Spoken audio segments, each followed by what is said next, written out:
그때 이제 처음 했던 것이 상품권입니다 해가지고 이제 그 상품권을 만들어서 의사들한테, 그리고 노무사들한테, 그리고 학원장한테, 그리고 직업전문학교한테, 그리고 입시학원에, 그리고 국밥집에 쫙 이제 모여가지고 회의를 하면서 이 쿠폰을 가지고 가면은 병원비 자기 부담금 3,000원, 5,000원 나오는 거를 이 쿠폰으로 대신 받으시고 그 건강보험관리공단에다가 청구해서 받는 80%만 받아가지고 병원을 운영하십시오 라고 얘기를 했어요. 근데 그 가슴 안에 트라우마가 작동하고 있었기 때문에 의료법에 저촉된다고 멈칫멈칫 하시더라고요. 그러면은 1,000원만 받으십시오. 또는 500원만 받으십시오. 그리고 나머지는 희망연대 이름으로 이름을 달아놓으십시오. 금액을. 제가 그거를 돈을 드리겠습니다.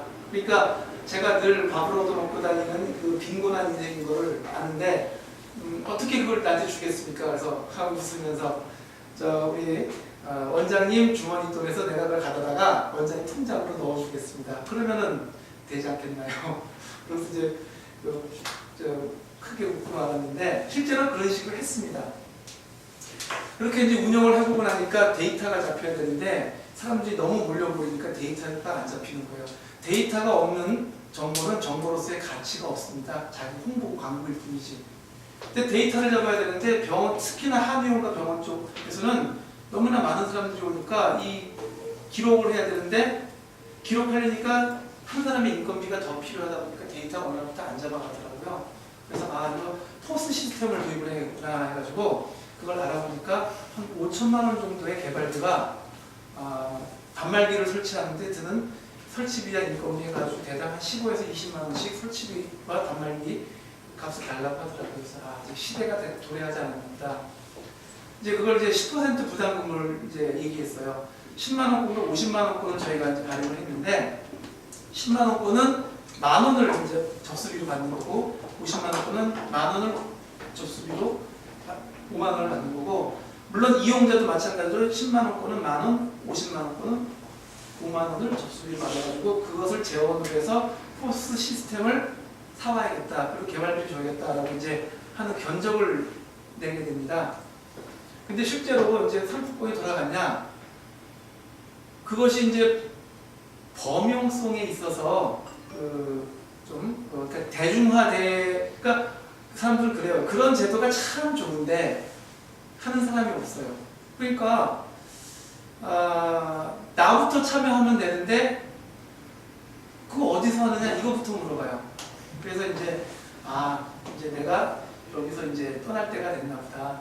1년 6개월간, 1년 8개월간 나와 함께 체험을 했고 나와 함께 돈을 벌었는데 더 이상의 참여의 부분은 누군가 해야지 자기도 하지, 자기가 했으면서도 그가 참여하는 것에 대해서 어떤 그 사실 인지를 좀 얇게 했던 것 같아요. 그래서 아직 때가 안 됐구나 하고 저는 이제 서울로 일금 올라오고 있는데, 서울에서 신학 공부를 하면서 이제 어느 날 저는 전도사가 되었고, 그 전도사로 이제 되고 나니까 우리 지금 오신 우리 인천의 솔로몬 어린이집 원장님네 교회 아가페 교회에서 목사님이 또 사람을 딱 보는 분이 계셔가지고 저를 청기를 해주셔서 교육 전도사로 몇 달간 있다가 지금 저쪽 뒤에 있는 생명나무 교회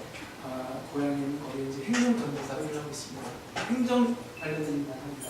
그리고 기도원에서 이제 신방 전도사를 지금 하고 있습니다. 그런 부분 속에서 신자유주의는 그 거대 자본가가 만들어낸 하나의 그럴듯한 이론이라는 거예요. 근데 이 신자유주의 때문에 FTA가 우리나라로 체결이 됐어요. 근데 노무현 대통령 때 FTA는 그 신자유주의를 대항하기 위한 FTA로 그 이론을 만들어 갔는데 이명박 대통령이 되고 난 뒤로는 거대 자본가와 재벌과 결탁을 해가지고 나쁜 FTA로 지금 퍼져나가고 있는 거예요. 단적인 예가 뭐냐? 맥커리라고 하는 회사가 있습니다. 맥커리. 그 검은 머리의 외국인인데 이 회사는 정체불명의 페이퍼 컴퍼니인 그 호주의 법인 회사가 하나 있어요. 근데 거기에 한국 지부다라고 하는 형태로 이제 딱 그 주소지를 두고서 마치 외국 자본이 한국 사회에 뭔가 큰 거를 제공해 줄 것처럼 해가지고 사회 간접 자본을 사들이고 있고 또 도로망을 제공해 준다 해가지고 뭐 BTL 방식, BTO 방식으로 해가면서 그 도로를 깔아요. 그래가지고 거기서 통행세를 받아요. 근데 한국도로공사의 통행세보다 한 200원, 300원 또는 100원, 200원을 높게 받아요. 구간으로 개선을 해가지고. 그러니까 그게 길이, 내가 다니는 길이 국가산업 자본에 의해서 깔려져 있는 사회간접 자본인지 아니면은 민간 자본에서 깔려진 길인지를 우리 모르고 그냥 다니는 거예요. 그 도로교통 정산할 때 그냥 휙 지나가면 떼콩 하고서 돈이 떨어지거나 아니면 달라는 대로 주고 다닐 뿐이지 길의 정체를 우리는 알지를 못해요. 그러는 과정 속에 사회 간접 자본이 지금 재벌들에 의해서 팔려져 나가고 있어요. 인천공항 그 사태 있었죠? 네. 근데 못 팔았습니다. 민주당에서 반대가 국민들이 반대해가지고. 그랬더니 이번에 KTX를 팔려고 그래요. 근데 그것도 지금 어떻게 될지 몰라요. 늘 한국의 국내 재벌들이 마치 외국의 어떤 회사가 투자를 하는 것처럼 해가지고 사회 간접 자본들을 사들이고 있다는 거예요. 이 사회 간접 자본은 어디에 의해서 시작된 돈이냐면은 국민의 세금으로 만들어진 시설들이에요. 도로, 항만, 철도, 모든 것들. 그리고 국민의 세금으로 만들어지기 전에 이 사회 간접 자본에 우리나라는 돈이 없었는데 이 돈들이 어디서 들어왔냐면은 정신대 할머니들.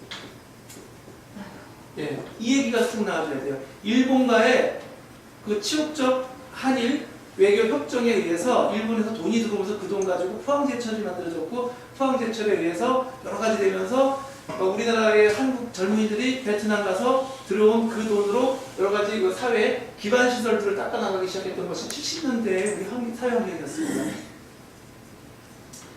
자, 그렇다면은 이 사회 간접 자본은 국민의 것인데 이것이 정권이 바뀌고 나니까 이제 재벌들이 더 이상 돈 벌 데가 없어요. 그래서 이 사회 간접 자본을 사들이고 있고 골목 상권을 지금 사들이고 있다는 거예요. 골목 상권. 어떻게 사들이냐? 프랜차이즈라고 하는 이름으로. 저도 이 프랜차이즈 얘기하면 할 얘기 참 많은데 프랜차이즈로 들어와가지고 뭐 계약금 뭐 얼마, 시설비 얼마, 뭐 얼마, 그러니까 재료 팔아먹고 서비스 제공하는 거 팔아먹고 뭐 팔아먹고 그러다가 또 이제 영업권을 보여주는데 영업권 보호하는 거 계속 만들어 나가요. 그러니까 결국은 그 안에 하부 구조에 있는 사람은 하다가 뭐 부도 나고 하다가 부도 나고 부도 나면 또 팔고 나고 부도 나면 또 팔고 나가고 하지만 항상 그 자리에 그 간판은 계속 붙어있기 때문에 거리를 지나다니는 사람들은 자꾸 우후죽순으로 늘어나고 사람들이 많은 것 같으니까 또 참여하고 또 참여하고 이런 부분 속에서 우리나라는 저임금 구조의 악순환이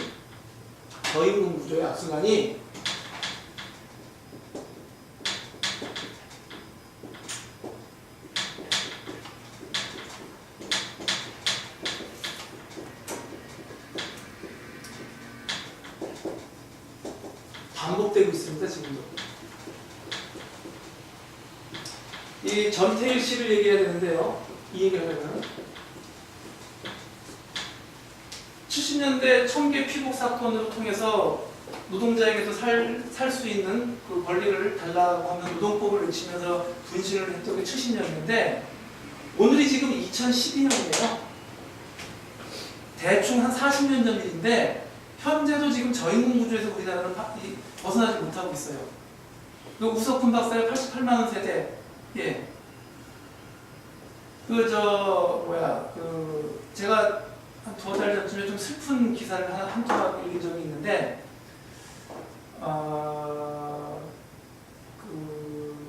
변호사, 로스쿨을 졸업을 했는데, 변호사 사무실에서 6개월간 실습을 해야지 이제 변호사 자격증이 나아지고 뭐 그런데 실습할 데가 없다는 거예요. 그러니까 변호사 자격증을 못 받는 거예요. 그 변호사 사무실에서 왜 그러면 저 연수를 안 시켜주느냐? 자기의 경쟁자가 생기기 때문에 로스쿨 교수님들을 받아주지 않는 거예요. 그래서 생겨난 게 이제 공익변호사 제도라고 참여연대에서 하고 있는 것이 있습니다. 그래서 저희 희망연대에서도 빈변이 이제 출연하게 돼요. 99% 빈곤층을 위한 변호사 모임을 사실 이 자리에서 며칠 전에 지난주가 지지난주에 가진 적이 있었습니다. 그들의 그 출구 전략을 세워주기 위해서 그러는 과정 속에 우리가 많이 배웠는데 결국은 또 저인공 구조로 그 어떤 그 학력 인플레이션을 겪고 있어요. 그러니까 이 사람이 대리운전을 하고 있더라고요. 로스쿨 졸업해가지고 대리운전. 저는 그 생각을 그 기사를 보면서 얼마나 가슴이 아리고 아팠는지 그런 그 과정 속에서